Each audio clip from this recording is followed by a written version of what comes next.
दिल्ली में हुए bomb blast मामले में पुलिस डॉक्टर का नाम आने के बाद अयोध्या के संतों ने अपनी प्रतिक्रियाएं देनी शुरू कर दी है। चिकित्सा क्षेत्र में काम करने वाला डॉक्टर डेरेन का आतंकवादियों के साथ संबंध होने का आरोप लगाते हुए संतों ने कहा कि ऐसे आतंकवादी जो निर्दोष लोगों का जीवन खतरे में डालते हैं, उन्हें कड़ी से कड़ी सजा मिलनी चाहिए। अयोध्या के दिवाकर आचार्य महाराज ने कहा कि इन आतंकवादी संगठनों के कार्यकर्ता और मजदूरों को जहन्नुम में पहुंचा देना चाहिए। इन्हें जेल में डालकर बिरयानी खिलाने का नहीं बल्कि फांसी देने का हकदार है। उन्होंने कहा कि आतंकवादियों को बीच चौराहे पर फांसी दे देनी चाहिए। साथ ही जगत गुरु स्वामी परमहंस आचार्य तपस्वी छावनी महंत ने कहा कि मुस्लिम आतंकियों का खतरनाक मंसूबा था कि काशी और अयोध्या को दहला दिया जाए, लेकिन ईश्वर ने इसकी अनुमति नहीं दी। मैं अयोध्या गुप्ता घाट से महात्मा कृष्णदास। जो दिल्ली में अभी हमला हुआ है, इसमें मुसलमान डॉक्टर की साजिश है। हम पूरे भारत में ही देख रहे हैं डॉक्टरों की जो साजिशें हैं। यहीं तक नहीं, पूरे भारत में मुसलमान डॉक्टरों के ऊपर रोक लगनी चाहिए, उनकी जांच होनी चाहिए, क्योंकि इनका जो मेन लक्ष्य था वो अयोध्या पर था।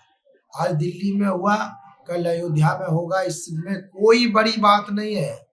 हम माननीय योगी जी के उस वचन को दोहराते हैं, बटोगे तो कटोगे। हम सभी पूरे भारत के, पूरे विश्व में रहने वाले हिंदुओं से ये निवेदन करते हैं, आज अगर साथ नहीं है तो फिर बहुत देर हो जाएगी। ये जो मुस्लिम आतंकवादी जो डॉक्टर्स पकड़े गए हैं, इन लोगों की बहुत पहले से एक सुनियोजित षड्यंत्र और साजिश के तहत अयोध्या तो पहले ही इनके निशाने पर थी। पूर्व में भी देखा आपने कि अयोध्या में बम ब्लास्ट करने का प्रयास किया गया, जिसको हनुमान रूपी बंदरों ने जो है निष्क्रिय कर दिया था। पहले ये मुलायम सिंह जी की सरकार थी उस समय, और यहाँ की कचहरी में भी बम ब्लास्ट हुआ था, ऐसे काशी में भी बम ब्लास्ट हुआ था। इस तरीके की इन लोगों के निशाने पर तो पहले से ही काशी और अयोध्या है। आज जो है ये साबित हो गया कि आज इनके पढ़े लिखे लोग, जो सबसे जिनको बहुत अच्छा माना जाना चाहिए था, जो लोगों के लिए भगवान होते हैं, उनका भी ये एक संस्कार ऐसा दिखाई दे रहा है कि जो वो भी जान लेने के लिए बम विस्फोट करा भी रहे हैं और उस षड्यंत्र में पूरी तरह से शामिल भी हैं। चिकित्सक बना आतंकवादी, डॉक्टर टेरर। चिकित्सक का आतंकवाद ये पहली बार है जब जीवन दान देने वाला बम ब्लास्ट करने लगा।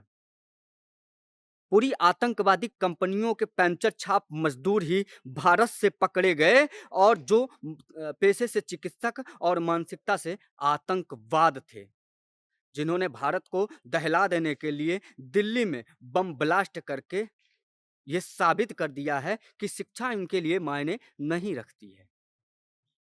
सहारनपुर, फरीदाबाद, जम्मू कश्मीर से पकड़े गए आतंकवादियों के शाहीना, उमर, आदिल, शकील, अन्य तमाम जो पकड़े गए हैं, उनका सीधा कनेक्शन भारत में दहशतगर्दी करना, इस्लामीकरण के परचम को फहराना, जिहाद को उतारना और शरीयत कानून को लागू करवाना था। मुस्लिम आतंकी डॉक्टरों के खतरनाक मंसूबे थे। काशी और अयोध्या को दहलाने के उनकी खतरनाक साजिश थी। ईश्वर की कृपा से जो टल गई। लोगों को सतर्क होने की आवश्यकता है। बाबा साहब भीमराव अंबेडकर ने जो पुस्तक लिखी है, पाकिस्तान और पार्टीशन ऑफ इंडिया, उसमें पृष्ठ संख्या 203 में साफ साफ लिखा गया है कि हिंदू मुस्लिम की एकता कभी नहीं हो सकती है, क्योंकि हिंदू सबके सम्मान की बात करता है, हिंदू मानवतावादी है, जबकि इस्लामिक मजहब कुरानवादी है। मुसलमान पूरी दुनिया में अल्लाह का कानून, इस्लाम का साम्राज्य स्थापित करना चाहता है, जबकि हिंदू पूरी दुनिया में मानवता चाहता है। बाबा साहब भीमराव अंबेडकर ने लिखा है कि कभी भी हिंदू मुस्लिम की एकता नहीं हो सकती। यहाँ तक कि अंबेडकर साहब ने यह भी लिखा कि गांधी जी भी अंत में इस निष्कर्ष पर पहुंचे थे कि हिंदू मुसलमान की एकता सिर्फ बातों में हो सकती है, वैसे हकीकत कभी नहीं। इसलिए भारत जब तक संवैधानिक रूप से हिंदू राष्ट्र नहीं बनेगा, जब तक भारत में ईसाइयों मुसलमानों का वोट का राइट नहीं खत्म होगा, तब तक इस तरह की जो अपराध हैं इन पर नियंत्रण पाना बहुत मुश्किल हो गया है।